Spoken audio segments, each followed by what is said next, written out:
This is a Data East large DMD power supply. You can see it's shaped like a square. It's kind of like the 11C System 11's Williams System 11C power supplies, but this one is for Data East 164 by 28 displays. And the very disappointing thing here is that you can see I've scraped off some of this trace. This is corroded from electrolyte leaking from probably not this one, but probably this one. There's a 47 microfarad 63 volt, I believe, or maybe this 100 here. Not sure, have to look. But you can see, if I can zoom in, this rightmost pin of the LM723 is corroded, and I'm going to have to take these resistors R237 and the diode off, and this stuff over here, and sand to bare copper to get rid of this corrosion. Yikes! So I found the leaky cap. It's the 1000 microfarad 25 volt cap, which is unusual for that cap to leak, but you can see the electrolyte spooge that's eating its way across this trace. Well, I spoke quite a bit too soon. Looks like all three of these capacitors, C7, a 330 microfarad, C2, a 100 microfarad, and C1, which was the 1000 microfarad, all leaked. The only one that didn't was C3, which is a 47 microfarad 63 volt cap. So here we are in electrolyte corrosion mode on a power supply. I'm on the bench now with this Data East power supply, and I've got this kind of a mess of a tower with my meter on there. We're switched on, so let's check all the voltages. 12, minus 12, 5. I'm being very careful not to short anything together. Here's the flash lamp power, and here's coil power. And then I can test the general illumination relay with my homemade little doodad. You can see where that thing is connected up. This is where the general illumination relay gets controlled from. These are GI power in and out, and this is coil power I've got connected up way over here. So everything is working with this power supply. Well, I really didn't like that 4.91 volts that this power supply was pumping out, so I replaced what was a 2.2K resistor, the second one to the second one in, with a 2K resistor. Now, from the factory, that's a 2.15K, and the one to the right of it is 4.99K.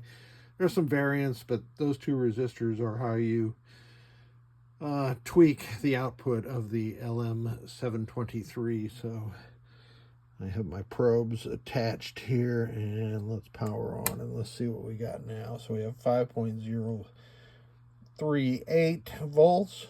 I like that better.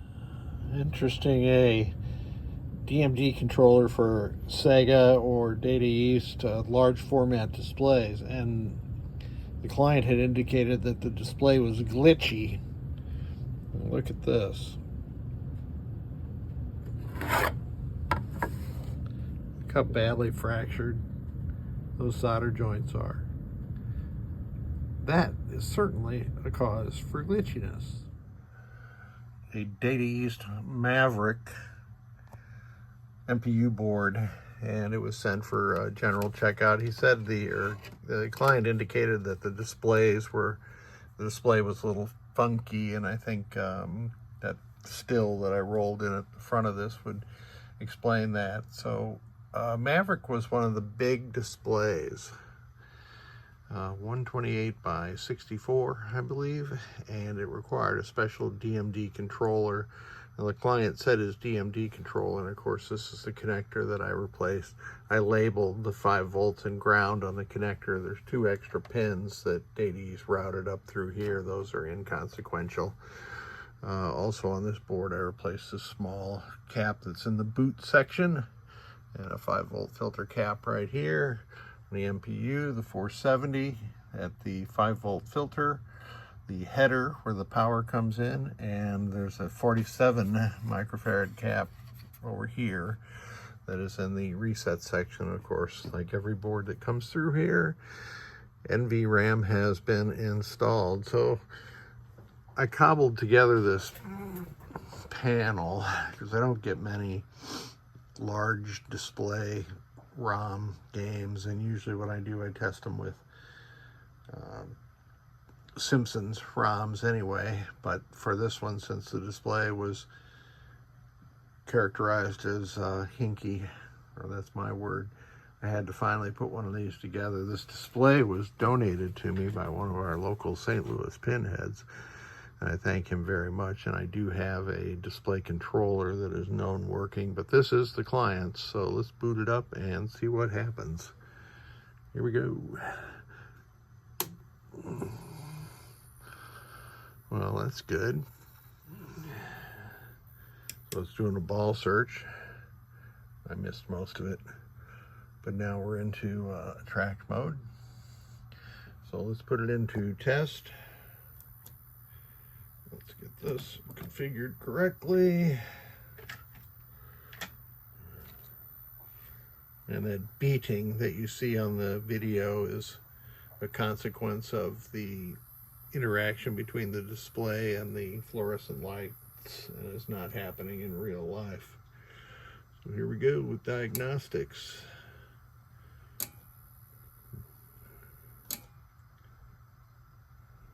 Yep. I don't have a sound card attached. The client didn't indicate that there was a sound problem. And I would attach one, except Maverick is one of the later BSMT 2000 based sound cards, and I don't really have one of those.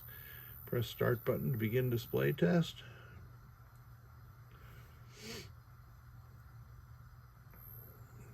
So far, that's very Williams-esque, as it's that. And again, that beating that you're seeing is not occurring in real life. Or actually it is occurring in real life, you just can't see it. Now if I shade this, maybe. Nah, still got an interaction. Oh well, display looks good. I'm gonna skip that test. Switch test. Going backwards through the diagonal of the switch matrix.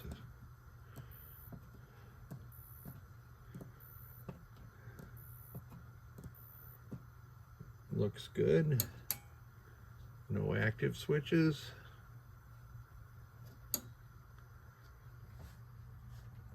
We slowed down the lamp test in this version of the software. Nice. There's a lamp rows and lamp columns. Nice. I'm going to focus here. No single lamp test, so I'm going to skip that. Here's the flashers. So you can see that the C-side LED is lit up on this really super nice panel that Victor designed. I can select either Data East Williams or the early Williams games, Pinbot and F14, and the correct, this relay will be used correctly. All right, the next test is going to be coil test.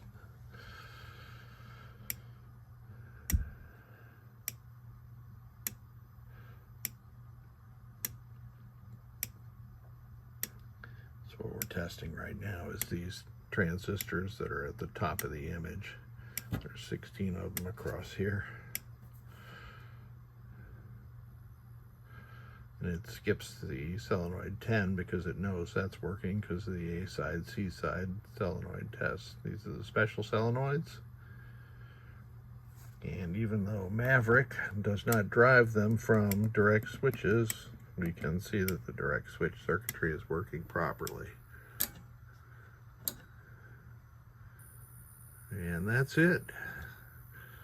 The Maverick display reboots. Let me get square onto this display. It's a pretty nice display. Man, that was very generous of a local pinhead to donate this. So I'm going to let this run for a couple hours and see if this display exhibits anything hinky. And then I'm going to call this one good. Thank you so much. Everybody have a great time between now and Christmas Day. It's a great time of the year.